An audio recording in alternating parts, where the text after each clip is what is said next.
Sim, eu sei que o título desse vídeo é um pouco estranho. Por qual motivo uma produtora iria aprovar projetos propositalmente ruins? Bom, eu tenho uma espécie de teoria, por assim dizer, e lhe convido a entendê-la e refletir um pouco sobre junto comigo. Antes de começarmos, eu quero fazer um pequeno porém, fazer uma aspas aqui sobre Guardiões da Galáxia 3. Sei que nesse momento você pode estar na dúvida sobre a validação dessa discussão, porque o filme é de fato muito bom e quebra um pouco essa sequência de projetos ruins barra questionáveis, pelo menos, invalidando, de certa forma, aquilo que vamos dissecar aqui. Mas acontece que esse filme é, antes de qualquer coisa, um encerramento de ciclo. Então não dá para colocar ele no mesmo degrau de outras produções que estão nos apresentando novos conceitos junto de novos personagens. Por mais que isso também aconteça no novo Guardiões, a ideia dele não é apenas funcionar como mais uma peça na construção dessa engrenagem chamado universo cinematográfico da Marvel. Ele vai além. Não irei mais mencionar esse filme aqui, só estou fazendo essa consideração para que fique bem claro em como ele é um grande ponto fora da curva em relação às produções desses últimos anos que iremos comentar aqui. A ideia desse vídeo já estava rondando aqui na minha cabeça, mas eu precisava de argumentos, digamos que sólidos, para justificar o pensamento. Eis que eles vieram com o Homem-Formiga e a Vespa Quantumania. Ele é uma grande resposta para mim nesse sentido, confirmando tudo que eu meio que já esperava, mas que não gostaria de acreditar. Chegando no cerne da discussão, está muito aparente que a Marvel está limitando os seus roteiristas, principalmente, com o intuito de não queimar cartucho, se é que podemos dizer assim, do que veremos acontecer em seus filmes nos próximos anos. O motivo que fez eu e provavelmente você assistir a esse novo Homem-Formiga foi a promessa de que veríamos em tela o grande vilão dessa nova fase, o temido Kang. Só que é engraçado a forma com que o roteiro irá desenvolver esse personagem. É uma constante criação de expectativa que nunca se concretiza, e o público recebe apenas soluções covardes que chegam a impressionar. O filme não limita a minha e a tua expectativa, muito pelo contrário.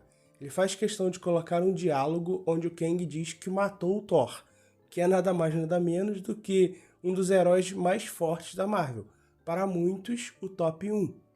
Ao ter essa informação, a gente pensa, rapaz, se esse cara matou o Thor, como o Homem-Formiga vai enfrentar ele? Só que na hora do vamos ver, acontece o quê? Os dois trocando soco no terceiro ato, como se fosse uma briga entre personagens de ação em um filme comum, bem longe daquele Kang que disse ter matado vários Vingadores. Todo roteirista iniciante, ao começar a estudar sobre os argumentos de uma boa história, irá se deparar com uma simples aspas: mostre ao invés de falar. E nós vamos perceber que esse está sendo um dos grandes problemas dos atuais filmes da Marvel. Eu posso citar aqui aquele momento de Doutor Estranho 2, onde temos a aparição dos Illuminati. Repara na forma com que o Senhor Fantástico é apresentado, o homem mais inteligente que existe. E o homem mais inteligente que existe, Reed Richards, do Quarteto Fantástico. Para daqui a alguns minutos ele entregar de bandeja os poderes de um dos seus aliados para a principal antagonista do filme. É simplesmente risonho e chega a ser até meio estúpido. Mas Bruno, me dá agora um exemplo contrário, de uma cena onde mostraram ao invés de simplesmente falar igual aconteceu nesses filmes. Bom, é pra já. Vamos ter que falar do Thanos, o vilão do último grande clímax desse universo. As suas primeiras aparições nos filmes da Marvel foram através do primeiro filme dos Guardiões da Galáxia e de algumas cenas pós-créditos. alguns segundos bem específicos que tinham como objetivo apenas mostrar quem ele é mesmo. Isso em questão de visual, é um sorrisinho no final do primeiro Vingadores, um holograma no filme dos Guardiões, um outro diálogo com ele sentado, que mal dá para ver direito o personagem. E a mais impactante, por assim dizer, acontece na cena pós-créditos de Vingadores Guerra de Ultron. Acredito ser a mais famosa do personagem e que deixou a gente com aquela sensação de medo. Só que todas essas cenas foram mais deslumbres, né? É metade do rosto aqui, um diálogo ali, mas pra gente realmente conhecer o personagem. Agora eu te pergunto, qual a primeira cena que ele aparece de fato agindo em tela? É na introdução de Guerra Infinita, onde ele simplesmente mata o Loki e humilha o Thor e o Hulk. É aquela introdução que deixa qualquer um na ponta da cadeira. O cara de fato é assustador e muito forte. Aí você pode até me questionar, mas Bruno, você criticou ali a cena do Homem-Formiga 3, onde os personagens trocam soco, e aqui nessa introdução o Thanos aparece lutando também. Sim, só que ele está lutando não é contra um personagem nitidamente mais fraco, como o Kang contra o Scott, e sim contra o Hulk, um dos personagens mais fortes desse universo. Além de que temos nesse mesmo segmento o Thor derrotado, sendo também torturado pelo Thanos. O enfrentamento dos dois não aparece, mas a gente consegue presumir que ele aconteceu e o Thanos venceu. Ou seja, essa sequência de abertura tem uns 5 minutos de duração e rápido assim a gente consegue entender o tamanho dessa ameaça e temer pela vida dos personagens. A gente fica, caramba, imagina o Thanos quando enfrentar um Homem-Aranha da vida, Viúva Negra, Pantera Negra, não vai sobrar simplesmente nada. É aquela expectativa gerada e que consegue ser devidamente suprida, o que não está acontecendo nas produções recentes da Marvel. Se o Kang, que deveria ser uma grande ameaça, perdeu para o Homem-Formiga, como ele vai enfrentar outros Vingadores que são bem mais fortes? Sendo que, na teoria, esse Kang ele deveria ser um deslumbre de algo assustador, de algo para a gente temer. Mesmo que tendo conhecimento sobre outras versões, essa não poderia ser claramente uma versão mais fraca, como é o que aconteceu aqui. Agora eu de fato chego no título desse vídeo. Para mim, está rolando nos bastidores uma clara limitação naquilo que pode ou não acontecer nos filmes. Porque nesse último Homem-Formiga seria fácil de resolver toda essa questão. Assim que o vilão for apresentado, coloca um flashback dele enfrentando os Vingadores de outro universo. Poderia ser com os mesmos atores que já conhecemos, para gerar aquele impacto, ou não também, mas põe um personagem de fato matando alguém em tela de forma que o espectador sinta o nível da ameaça. Porque é aquele ditado, né? Falar até o papagaio fala. O personagem dizer que fez A ou B, pelo menos para mim, não mudou em nada. Eu só fiquei esperando um momento no filme parecido com o que ele disse que fez e acabou não chegando, aumentando ainda mais a minha frustração para com a obra. Mas, como comentei ali, eu acredito que essas cenas ruins, junto dessa má exploração dos personagens que vem acontecendo, está diretamente ligado com o desenrolar da fase 5. Eu acredito sim que o Kang possa ser uma ameaça maior que o Thanos para com os Vingadores. Só que eles não querem desperdiçar possíveis grandes momentos por agora. Eu acredito que será diferente quando chegarmos no filme dos Vingadores que está previsto para 2025, por exemplo. Eles não vão colocar o Kang matando o Thor num flashback logo no começo da fase 5, porque isso provavelmente irá acontecer daqui a alguns anos. Não necessariamente com o Thor, mas com certeza com algum personagem que o público tenha um certo apego para que possamos sentir a perda. Vou dizer para vocês que isso não seria uma novidade dentro desse universo, até porque isso já acontecia nas fases pré-Ultimato. O Capitão América poderia ter levantado o martelo do Thor naquela brincadeira que eles fizeram em Guerra de Ultron? Com certeza.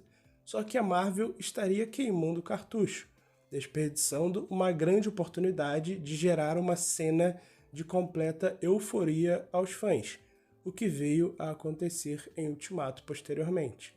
Só que o impacto dele não levantar o martelo naquela época foi praticamente nulo. Não aconteceu e tá tudo bem.